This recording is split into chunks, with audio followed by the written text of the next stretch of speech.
To install the mirror on your phone, please follow these steps. When using a phone without a case, stick the metal plate on the top left corner of your phone. Should the metal plate be too big to fit your device, simply cut it with a pair of scissors to the right size. Take the adapter and stick it to the structure of the mirror.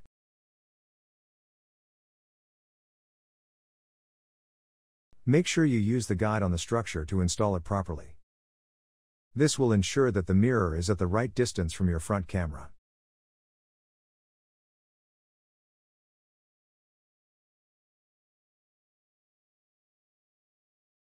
Then, take your mirror and place it on your phone. Make sure that the mirror is fully pushed against the phone. As you can see, the magnets stick to the metal plate, allowing the mirror to stay still while moving.